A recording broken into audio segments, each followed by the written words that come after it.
Has anyone ever noticed how Chimaira's name is spelled wrong? I know it was probably done on purpose, but you know, it's just one of those things that whenever you notice it for the first time, you're kind of like, huh. Crown of Phantoms, new album from Chimaira. I believe I talked about their last one. This was a little while ago, and that one was pretty good, if I remember correctly. I don't even remember anymore. It was a long time ago. Many, many moons. Many, many blows to the head. Many, many drunken nights and drug-filled afternoons. But yeah, let's talk about Crown of Phantoms now.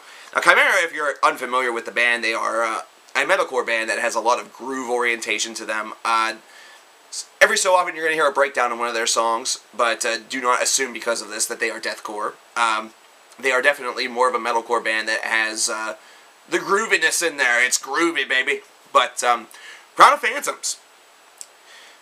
The first thing I'm going to say about this album, the first thing that really, it's something that I've noticed before, and I'm going to have to notice it again, is the fact that Chimaira comes out of the gate with their albums really, really powerfully, with a lot of strength.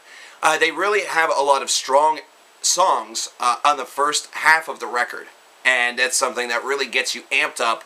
It gets you really, really excited, and you kind of get the breadth of the diversity that they really possess throughout that first half of the album that makes you really excited to listen to the rest of it.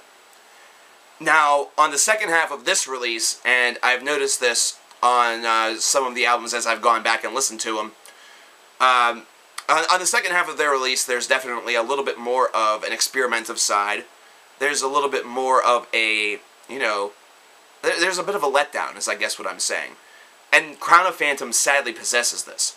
The first half of this record has a lot of strength to it. It really boasts a lot of really killer tracks. It boasts some great riffing, some great songwriting, and perhaps what I'm really trying to aim this particular idea at is the fact that with some bands they're able to keep things really fresh, and they're able to modify their own signature sound just enough where it sounds fresh on each and every track.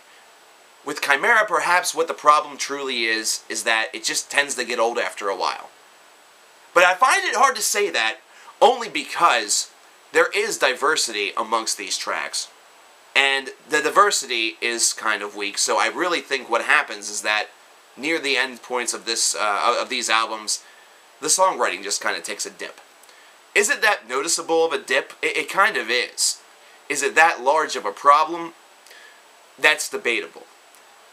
It would be a huge problem if, say, the first half of the album were a 8 or a 9, or perhaps a flawless 10, and the second half of the album were like a 4 or a 5, where it just seems like the songwriting completely tanks, and the idea becomes so repetitive and so predictable that the album almost writes itself in your mind without you even having to listen to it. That's not the case here. The case here is that you hear these new ideas, you hear the latter portions of this album, and some of it does have a bit of a predictability to it, but there are surprises. It's just that the surprises aren't necessarily ones that kind of make you sit back and have your jaw drop a little bit. There's a lot of things that are very commonplace in the fields of metalcore or groove-oriented metal that really show up here, especially in songs like Spineless, where you kind of have to have your insult track, where you really have to kind of talk down to somebody who is a certain way, and things like that. However, there is enough creativity on this album to kind of save it from that rut that the latter portion really kind of gives us. It's one of those things where the first half I'd have to give, you know, a solid 8 or an 8.5, whereas the second half I'd probably have to give maybe a 6.5. Round it up, and it's a 7.5 for me. This is an album that if you like this style of music, if groove-oriented metal or metalcore is something that you really enjoy, there's a really, really good chance that you're going to enjoy this release, at least moderately well. There's a good chance that this is one that really is going to make you, you know, bang your head and throw up the horns a little bit. And if you're in your car, you're going to be playing drums on, you know, your steering wheel. However, if this is something where metalcore and groove metal isn't really your thing, it's still worth exploring simply because it's music. But it might not be something that you find to be completely acceptable. It might not be something that you completely like. This is something where it definitely seems to have its market very, very finely targeted, and it's definitely honed in to that market and appeals principally to that market. That's no knock to Chimaira. In reality, it's more of a praise of them. And before I go, take a look at the year that metalcore has really had. I think they've restored a lot of faith in a lot of people that were feeling that metalcore was kind of turning a little bit bland. And the funny thing about it is they really didn't have to change that much up in order to do that. They just needed a little bit more reinvigoration. All of the albums really always had a lot of power and a lot of energy, but something still seemed to be lacking, something that's really hard to put into words.